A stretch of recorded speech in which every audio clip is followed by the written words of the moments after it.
Welcome everyone. Most people ask whether a foam roller works better than a massage ball, especially when it comes to recovery. But instead of asking which is better, what we should be asking is which one is better at what. Each tool solves completely different problems and some overlapping ones. In this video, I'm going to show you when you should use a foam roller, when you should use a massage ball, and when using either one would work just fine. Now, if your goal is deep tissue or trigger point relief, the massage ball usually wins. The smaller surface area of the ball lets you apply a much more focused pressure. One of my personal favorite ways to use a massage ball is to warm up and open up the lower legs. Especially if you've been dealing with tight calves or tibialis muscles, this is a really great way to get some much needed relief and really open up that area. So using a ball just like this to massage my calves, it really allows you to dig deep into those tissues and really apply much needed pressure on that area. You could also target the tib muscles of the front, just like that.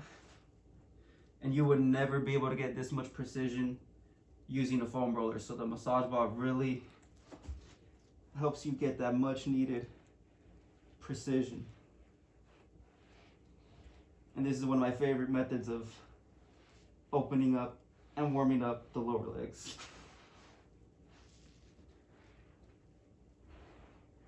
So this is where the massage ball excels at, really digging deep into those tight areas and getting a more focused pressure activity.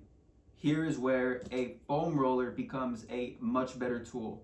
If you want to improve spinal extension and really open up the upper back, a foam roller is extremely effective. And for this example, I'm going to use an even bigger foam roller. The shape of the roller allows your spine to move over it safely and gradually increase extension. You can even add a weight for an even deeper stretch.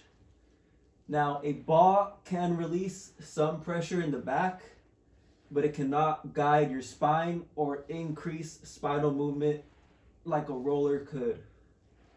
So for opening up the upper back and increasing spinal mobility and flexibility, the roller definitely wins on that part. And this is where things become preference based. Both tools, the roller and the ball, work very well in releasing tight glutes. I'm going to start off with the roller here, and I prefer a smaller roller over a big one just because it's much easier to get into the position for massaging and releasing the glutes. So to massage the glutes and release them, you want to get into a figure 4 position. I'm going to work on releasing my left glute, and you really want to lean your body towards the left glute so all your weight is on that side of your glute, and just roll it back and forth.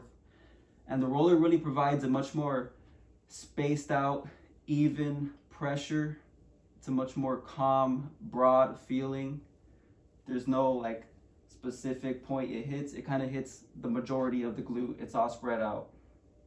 Though you can move yourself to the edge of the roller, hit that side of the roller for a more focused pressure, but for the most part it's a calm, even, spread out stimulus. So you just roll it out like that. Whereas if you're going to use the massage ball to release your glutes, same principles apply. Figure 4 position, though this provides a much more focused and intense stimulus. So I'd advise anyone using this to release your glutes with the massage ball, be very careful and slow because you're definitely going to feel it.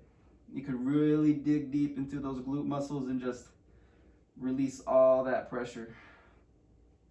And this one, you got to take it slow because you could definitely feel it. It could be pretty brutal if you're not used to it, but it's definitely a much more focused and pinpoint pressure compared to the roller where it's more spread out. But you still feel the massage. So if you really want more of a focused stimulus, that is a lot more stronger, I recommend with the massage ball. But if you want more of a relaxed, calm, evenly spread out massage, I would recommend the roller definitely. But ultimately, both tools accomplish the same goal of opening up the glute muscles. So it's not about which tool is better overall, it's about choosing the right tool for the job. If you're looking for deep tissue relief, I'd go with the massage ball. Flexibility and mobility, I'd pick a foam roller. General muscle release, either one works well. If this video provided you with more clarity on training, rehab, and recovery, be sure to comment, like, and subscribe. Thank you for your time.